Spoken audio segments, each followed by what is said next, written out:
Assalamualaikum, salam jumpa kembali rekan-rekan fotografi mania Nusantara dimanapun Anda berada. Kembali lagi di channel kita bersama Gugun Manual. Oke teman-teman, kali ini kita mendapati kiriman yaitu Nikon FM2 Black. Nah ini dia penampakannya teman-teman. Ini dikirim dari wilayah Yogyakarta. Nah ini teman-teman bisa melihat ini bagian hordengnya ya.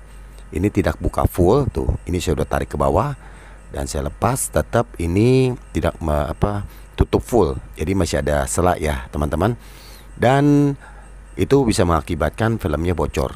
Dan sebenarnya ini juga tidak bisa dipakai teman-teman. Karena apa? Karena selain tirainya ini tidak full, juga bagian kaca refleks di bagian depannya itu yang teman-teman lihat ini ya. Jadi ini ngangkat ke atas. Nah ini ngangkat ke atas, ini secara tidak langsung mesin ini stuck. Jadi tidak mau di di engkol lagi atau maupun di starter lagi, karena di bagian mesinnya itu sudah tidak beres. Dan konon katanya ini lama sekali tidak dipakai dari di akhir tahun 1999. Jadi mau masuk tahun 2000 ini sudah tidak dipakai lagi teman-teman.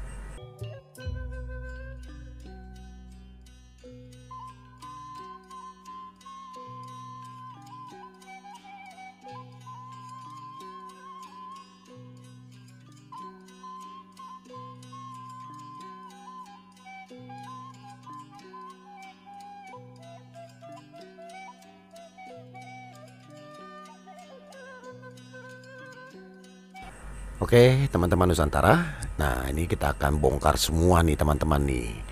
Ini nanti kita akan bongkar sampai habis nih ke bagian mesinnya nih. Nanti ini mesinnya karena lamanya tidak dipakai, tentunya ada beberapa komponen yaitu seal-seal daripada mesinnya itu sudah stuck nih teman-teman nih. Jadi dia tidak bisa bekerja dengan baik.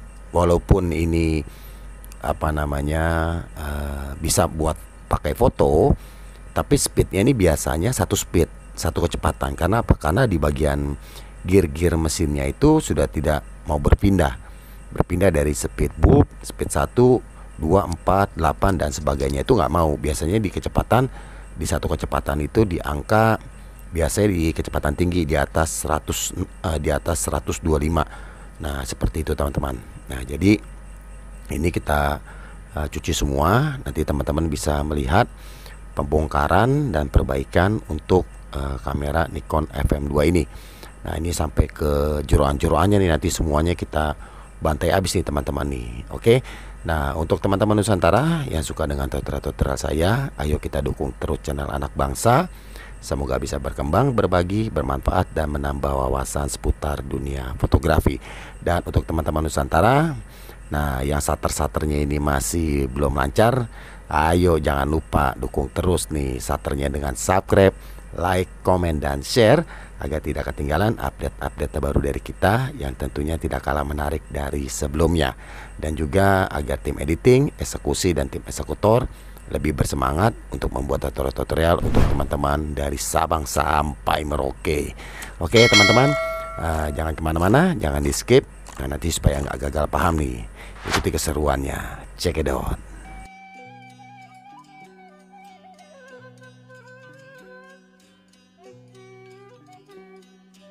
Oke teman-teman Nusantara, jadi untuk bongkar bagian atas ini hampir sama dengan kamera-kamera yang pada umumnya untuk kamera-kamera SR-nya. Nah jadi ya harus lebih hati-hati aja. Nah seperti itu, karena biasanya di baut yang di bagian ini tuh ini sudah keras nih. Jadi biasanya tuh kamera-kamera lawas itu cukup keras ya. Dan dipastikan untuk ngebuka cover bagian atasnya ini teman-teman, ini untuk semua kamera SRL itu dipastikan kalau shutter speednya itu ditaruh di boot terlebih dahulu, baru kita buka. Jadi speednya udah ada di B ya. Jadi nanti kita main cek mesinnya itu, nanti auto pemasukannya itu ada ya di mesin boot lagi, karena nanti kita bisa buka secara speednya secara manual di luar bodinya. Nah jadi nanti kita mainkan semua, nanti sudah selesai Nah baru pas di jatuhnya di speed B itu baru dimasukin lagi ke covernya atau ke kerangka mesinnya. Nah jadi untuk Nikon FM2 ini dan untuk kamera-kamera pada umumnya, jadi semuanya baut-bautnya dibuka-bukain teman-teman. Jadi bagian atas, bagian bawah itu dibuka-bukain semua. Dan ini harus dipisah nih teman-teman nih. Nah harus dipisah. Kenapa harus dipisah? Karena baut bagian atas itu sangat beda dengan baut yang di bagian bawah. Nah jadi baut bawah, terus baut atas, terus baut tengah. Nah jadi di bagian timer ini teman-teman juga harus lebih hati-hati bukanya nih. Karena apa? Karena biasanya itu banyak yang kejadian jadi bautnya patah. Nah kalau bautnya patah, wah jadi PR lagi nih teman-teman nih. Jadi nanti timernya tidak bisa berfungsi dengan normal. Nah seperti itu. Dan untuk ngebuka bagian depan ini ada baut yang tersembunyi. Nah ini baut yang tersembunyi ini ada di belakang kulit. Nah kulit daripada si bodi Nikon FM2 ini. Jadi harus dibuka hati-hati ya. Karena saking lamanya kamera ini hingga sekarang itu kebanyakan kulitnya itu sudah pada rusak nih teman-teman nih. Jadi gampang sekali yang namanya itu cacat. Nah ntar kalau misalkan cacat nih, waduh, kita bisa diomelin sama yang punya. Karena apa? Karena kulitnya jadi rusak. Nah jadi harus lebih hati-hati ya teman-teman ya. Nah ini buat bagian dalamnya ini juga biasanya keras nih. Karena ini kalau belum pernah diservis, ini biasanya belum pernah dibuka. Jadi untuk seri Nikon ini biasanya bautnya itu dilem pabrikan. Nah itu harus hati-hati tuh teman-teman tuh. Karena kalau misalkan alat-alat kita nggak safety, nah itu yang jadi repot tuh. Jadi dari sisi obeng, terus dari tang dan lain-lainnya itu harus benar-benar dengan barang-barang yang berkualitas. Jadi gampang dipakainya itu untuk lawan baut-baut yang keras seperti ini, itu bisa langsung dibuka dan terbuka. Nah biasanya ada juga yang dibuka itu malah nggak terbuka teman-teman. Kenapa? Karena obengnya itu obeng yang kurang berkualitas. Nah seperti itu. Oke teman-teman, ini kita tinggal angkat nih satu gelondong mesin refleks. Nah ini mesin refleks ini kita buka dulu nih. Jadi baut si ininya ya, kabel-kabelnya ini harus hati-hati nih teman-teman nih. Nanti jangan sampai ditarik brodol, ketarik panjang, wah ini kabel-kabelnya bisa putus semua. Nah seperti itu. Jadi harus lebih hati-hati ya teman-teman ya. Nah ini ada beberapa yang tersembunyi nih, baut-baut yang tersembunyi. Nah sebagai pegangan untuk si mesin refleks ini. Nah ini jadi ngangkatnya pelan-pelan nih teman-teman nih. Nah ini tahap sampai di sini, ini adalah tahap dari belum apa-apa nih teman-teman nih. Ini baru buka mesin refleks. Nah sedangkan yang rusak ya mesin ini nih. Nah ini dia mesin ini yang teman-teman lihat itu ada yang gear putih itu. Nah itu dia tuh, itu mesin shutter speed. Nah mesin shutter speed itu yang menggerakkan semua mesin yang ada di bagian dalam daripada kamera ini. Nah nanti kita bongkar. Jadi untuk kerusakan Nikon FM2 ini ada di bagian mesin shutter speed. Nah ini dia nih. Nah ini kita buka terlebih dahulu. Nanti kita angkat. Nah udah copot nih teman-teman nih. Nah ini udah copot. Nah kabelnya kita beresin dulu nih pelan-pelan. Nah ini dia, ini ada satu kabel. Nanti kabelnya kita lepas sordelnya. Nah ini dia nih. Nanti yang ini akan kita belah habis-habisan nih teman-teman nih. Jadi untuk kamera-kamera si SRL baik Nikon dan kamera-kamera yang lainnya itu kebanyakan kerusakannya ada di bagian ini teman-teman. Nah ini yang saya putar di sebelah kanan monitor teman-teman nih, itu adalah shutter speed. Nah ini bagian dalam itu adalah bagian gigi shutter speed nih teman-teman nih. Jadi yang dimana nanti mengatur kecepatan dari speed B itu sampai ke sekian 4000. Nah ini kita basahi dulu dengan bahan kimia kita nih. ya dengan cairan kimia kita supaya apa namanya si seal-sealnya itu bisa rontok atau bisa luntur lah, kurang lebih seperti itu. Nah, jadi nanti kita akan gerakan secara manual untuk tendangan shutternya. Nah, ini deh tuh, ini tendangan engkolnya nih. Nah, ini masih nyangkut nih teman-teman nih, tuh masih nyangkut kan. Nah, coba kita speed B. Nah, speed B nya juga nih belum mau nih teman-teman nih, tuh masih nyangkut. Jadi masih nyangkut, artian kata itu penutupnya belum full, jadi belum bisa di-shutter lagi secara dari kamera. Nah, ini kita langsung ke mesinnya dia supaya ini kita bisa, nah ini kita bisa shutter secara manualnya nih.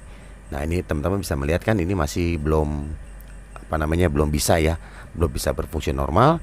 Nah, ini kita coba apa namanya kita mencari di mana kerusakan inti daripada si kamera Nikon FM2 ini.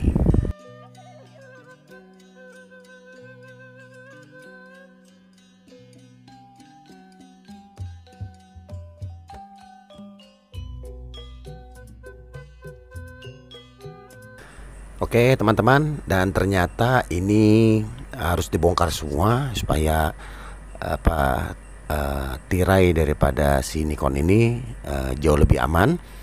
Nah, jadi takutnya kita engkol secara manual terus menerus, takutnya ada keselip.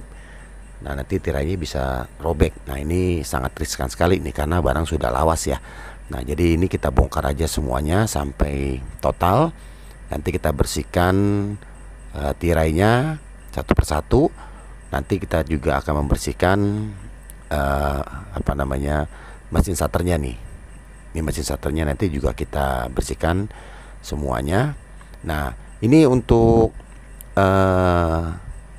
penempatan-penempatannya ini jangan sampai salah teman-teman nih. Nanti kalau misalkan teman-teman ikut-ikutan apa namanya seperti kawan-kawan yang lainnya tuh yang jadi korban-korban tutorial. Nah, ini udah sampai cukup ruwet nih teman-teman nih. Ini udah cukup ruwet ya, maksudnya ini cukup sulit. Nanti yang kebanyakan ikut-ikutan itu jadi korban-korban tutorial, nanti pasangnya salah, jadi ini hordengnya itu bisa robek. Nah, kalau hordengnya robek itu berarti harus ganti hordeng lagi, dan biayanya itu lumayan teman-teman. Jadi ini sebagai pacuan aja. Nah, kita sedang bongkar ini. Jadi untuk teman-teman Nusantara dimanapun teman-teman berada dari Sabang sampai Merauke, mungkin yang punya kamera-kamera warisan seperti ini, nah Nikon FM2, terus Nikon-Nikon yang lainnya, dan apa namanya kamera-kamera SLR yang lainnya, Canon, Pentax, Yashica, dan Ricoh dan sebagainya. Nah, kalau misalkan mempunyai kendala yang sama, terus juga apa namanya macet, nanti ingin kita bantu boleh. Nah, nanti teman-teman bisa menghubungi kita di kolom komentar. Oke teman-teman, ini tirainya sudah kita copotin semua, dan kita lagi coba mesin shutter speed ini teman-teman nih. Dari B biasanya kita coba itu sampai di kecepatan 500 saja gitu. Kalau sampai 500 itu sudah aman, berarti sudah aman semua. Nah, ini nanti kita akan cuci mesinnya semua, kita bersihkan. Nah, terus hordeng-hordengnya juga nanti kita akan bersihkan semua. Nah, ini kalau bersih ini nih langsung aja nih kita guyur nih teman-teman itu. Kita guyur semua. Oke. Nah, jadi biar kotoran-kotoran atau apa namanya ada yang jatuh, debu-debu kasar, atau biasanya itu yang masuk ke mesin ini itu biasanya itu ada apa namanya peredam-peredam daripada getaran shutter speed. Nah, biasanya dengan umur yang sudah cukup lawas, jadi dia mulai rontok. Nah, mulailah masuk ke mesin-mesin hordeng, mesin-mesin shutter speed, mesin refleks. Nah, itu bisa terjadi. Nah, seperti itu teman-teman. Nah, ini kita sudah lihat ya. Tadi kita sudah mulai shutter dari speed. Nah, ini kelihatan kalau dia sudah bisa jalan nih. Tapi di sini kita belum bisa memastikan bahwa ini buka tutupnya sudah normal. Tapi kalau shutter speednya sudah mau berjalan semua nih teman-teman nih. Tinggal kita cari sela atau kotoran-kotoran yang dimana masih nyelip di mesin shutter speed ini. Nah, nah ini kita mainin lagi nih teman-teman nih. Nah ini satu, ini berapa nih? Nah ini satu nih kalau nggak salah nih. Oh jadi lambat. Nah ini speed. Nah ini speed 1 baru. Nah ini speed 1. Oke, nah ini speed B. Jadi kita 2 kali buka. Nah atas, bawah dan atas. Nah jadi nanti kita mainin sampai benar-benar lancar, sampai speed 500. Nah setelah itu kita akan coba dengan tirainya nih. Tirainya dimasukin. Nanti kita coba lagi dari speed B sampai speed 500. Apakah sudah berfungsi dengan normal atau belum? Nanti di situ akan ketahuan teman-teman.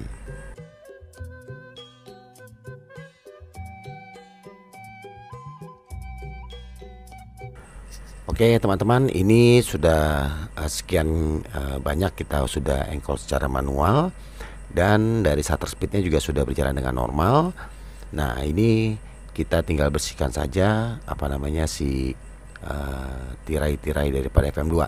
Nah untuk pembersihannya ini teman-teman ya, ini harus kita menggunakan alas nih.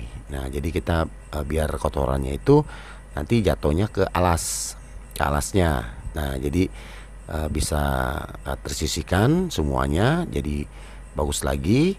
Nah ini nanti kita bersihkan semua nih satu persatu, nanti kita akan susun lagi. Nah seperti itu. Oke teman-teman, jadi di sini nah kita hanya mengeksplor. Kita bikin tutorial nih untuk teman-teman Nusantara.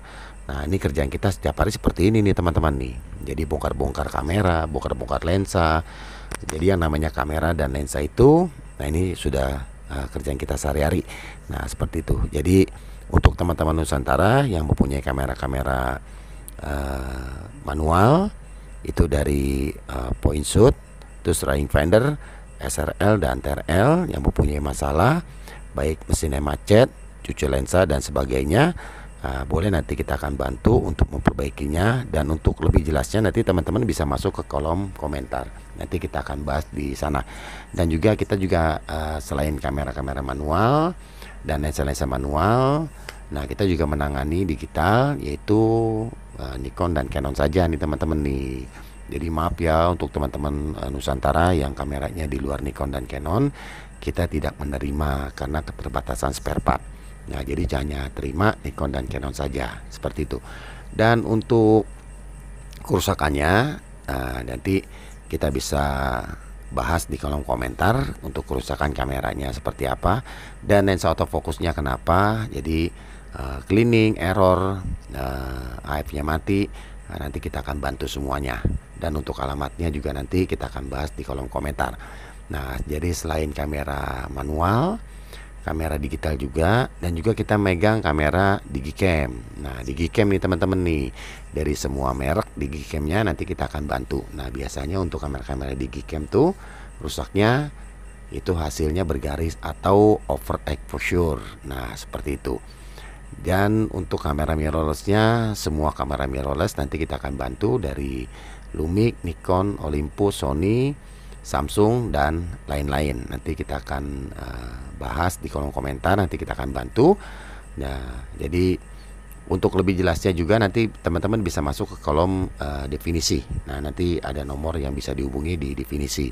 Dan untuk rekan-rekan Nusantara yang kebetulan ada di wilayah Jakarta dan sekitarnya, boleh langsung mampir ke alamat kita. Nanti alamatnya kita akan berikan di kolom komentar, dan juga nanti kita bisa melalui WhatsApp. Nah jadi bisa langsung datang nih teman-teman nih ke alamat kita nih, seperti itu. Dan juga untuk rekan-rekan yang ada di luar Jabodetabek, aduh jangan berkecil hati ya. Nah jadi seperti yang satu ini dikirim dari wilayah Kota Gudeg, Yogyakarta. Nah seperti itu. Nanti bisa kirim-kirim dari Sabang sampai Merauke, kita akan kirim-kirim. Nah untuk sementara kita hanya melayani pengiriman dari Sabang sampai Merauke nih teman-teman nih. Jadi untuk yang luar negeri, aduh kita belum bisa terima kiriman-kiriman dari sana. Tapi jangan berkecil hati teman-teman. Jadi untuk teman-teman yang ada di luar negeri sana, bisa kita bantu juga, tapi nanti melalui orang ketiga. Nah jadi gini teman-teman, nanti teman-teman yang ada di luar negeri sana, yang ada di Malaysia, Singapura, Thailand, Vietnam dan sekitarnya, ya kan?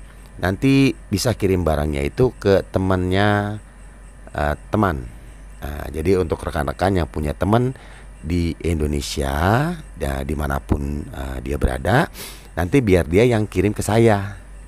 Nah, kirim ke kita. Nah, itu baru kita bisa bantu. Tapi kalau misalkan kita langsung ke luar negeri, itu karena keterbatasan waktu pengiriman. Ya, jadi kayak misalkan kirimnya itu ke kantor pos. Nah, itu jadi kita tidak ada waktu untuk ke kantor posnya nih teman-teman nih. Aduh, dengan maaf ya. Karena apa? Karena nanti udah sampai kantor pos itu kita sangat ribet sekali. Nah, jadi kalau misalkan untuk wilayah Indonesia aja nih teman-teman nih, nah itu ada beberapa agen pengiriman yang semuanya sampai tujuan.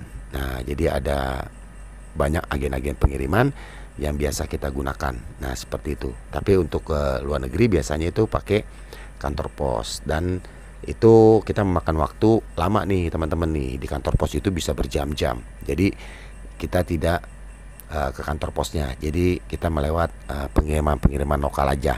Jadi untuk teman-teman yang ada di luar negeri sana, jangan berkecil hati, tetap kita akan bantu, tapi barangnya dikirim ke rekanan atau saudara atau family teman-teman yang ada di luar negeri, kirim ke Indonesia. Nanti biar teman-teman yang ada di Indonesia itu yang kirim barangnya ke kita, tetap kita akan bantu. Oke teman-teman. Nah, ini kita sudah pasang semua nih tirainya. Nah, ini kayaknya sudah oke nih teman-teman nih. Dan kita sebelum masukkan ke bodinya, ini harus dites dulu sampai benar-benar ini sudah jos. Nah, oke teman-teman. Nah, ini kita akan coba terlebih dahulu ya.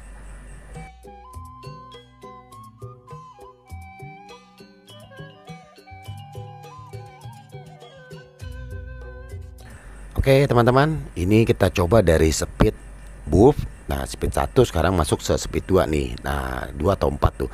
Nah, ini kita naikin lagi speednya, kita kencengin lagi itu. Kita kencengin lagi nih speednya teman-teman. Nah, makin cepat. Kita cepetin lagi. Kita lihat. Nah, kita cepetin lagi nih teman-teman nih. Kita lihat. Nah, tuh makin cepat lagi. Nah, kita coba lagi nih.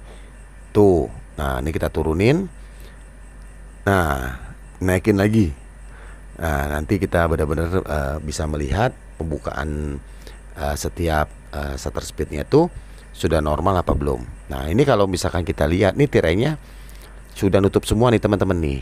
Nih dari bawah sampai ke atas ini sudah tidak ada yang rongganya lagi kayak tadi kan. Tadi ada rongganya di atas. Nah, itu yang bikin film itu jadi terbakar. Nah, ini kita sudah lihat ini sudah tidak ada lagi selak yang tadi ada space-nya. Ini sudah rapat semua dan ini bisa dimainkan dan juga bisa di engkol dan di shutter. Nah, ini sudah oke nih teman-teman nih. Nanti kita tinggal rakit kembali ke dalam bodinya. Nah, tapi sebelum kita rakit ke dalam bodinya itu, nanti bodinya juga dibersihkan teman-teman nih dengan sikat gigi. Nah, supaya apa? Supaya kotoran-kotorannya yang ada di bodinya tuh jadi nggak masuk lagi ke dalam mesin shutter ini teman-teman.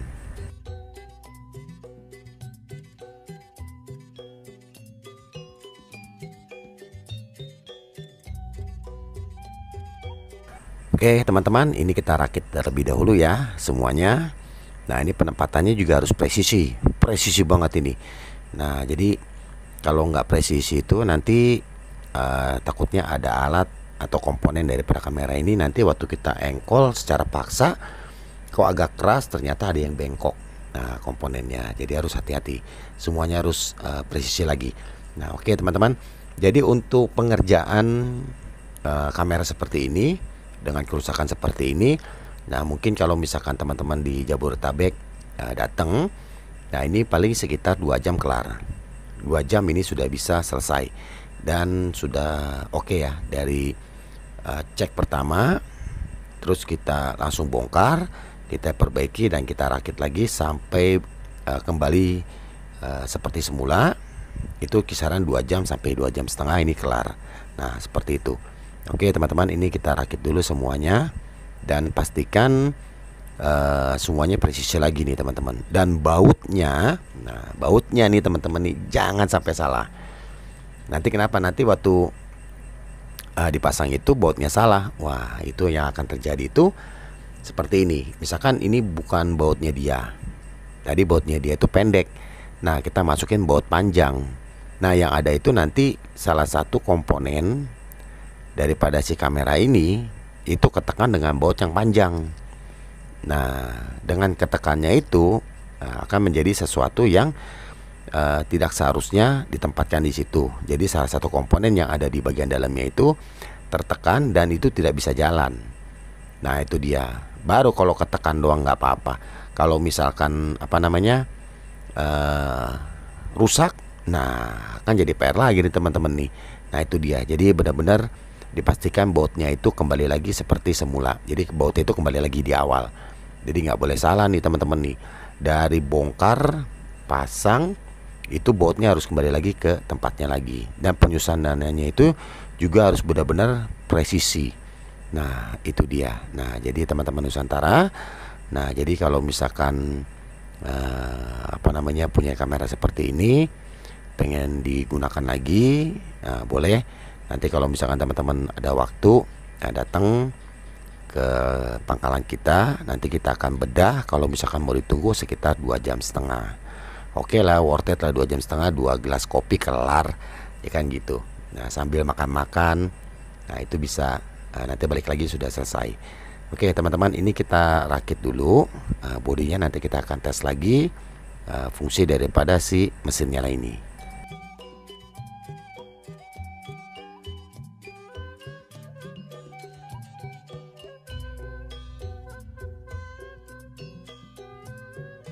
Oke teman-teman, nah ini untuk masang engkolnya. Nah, ini dipastikan pernya itu penempatannya presisi.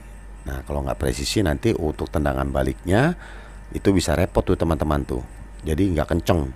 Nah, harusnya dia kenceng jadi tidak kenceng. Kenapa? Karena si pernya itu masangnya salah.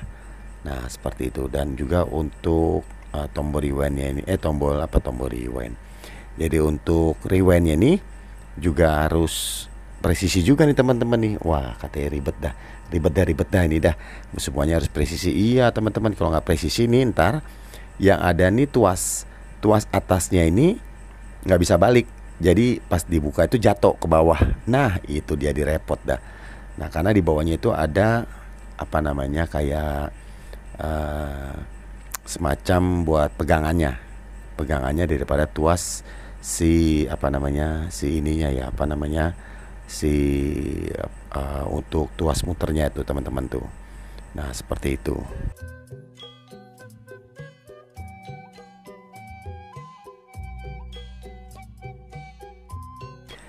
Nah, ini tinggal kita pasang kulit-kulitnya nih teman-teman nih, kulit dan timer nih. Ini kita pasang kulit dan timernya ini di tahap akhir. Nanti setelah ini selesai semua, nah kita akan coba lagi mesinnya itu dari yang paling rendah, yaitu dari B atau dari buff. Nah, ini udah kelar nih teman-teman nih. Oke, sudah cantik lagi ya semua ya. Dan komponen-komponennya udah masuk semua. Ini tinggal kita masukin pintunya lagi. Nah, pintunya ini ada tuas engselnya nih teman-teman nih. Jadi bisa dicopot semua. Mana dia nih? Sebentar. Oke, iya. Nah, ini dia. Udah siap. Nah, oke, cantik lagi kan? Nah, sekarang kita coba engkol dan cepret. Cepret ayo. Nah, tuh, ini speed B nih teman-teman nih tuh. Speed B. Nah, ini kita masukin langsung speed 4. Nah, kita masukin lagi ke speed yang lainnya. Nah ini sudah normal nih teman-teman nih. Ini sudah maknyos nih. Nanti untuk kedepannya, kalau misalkan sudah baik seperti ini, itu setidaknya itu seminggu atau 2 minggu sekali itu dimainkan dari speed B sampai speed 500. Dan itu nggak usah pakai film. Jadi biar mesin itu semuanya berjalan lagi dengan normal. Jadi kalau misalkan nanti nggak dipakai, kan sayang teman-teman, nanti bisa rusak lagi karena tidak dijalankan. Oke teman-teman, ini sudah selesai. Nanti kita akan kirim kembali ke Yogyakarta. Dan terima kasih yang sudah mengikuti dari awal hingga akhir. Semoga bermanfaat, menambah wawasan. Sampai di sini, terima kasih dan wassalam.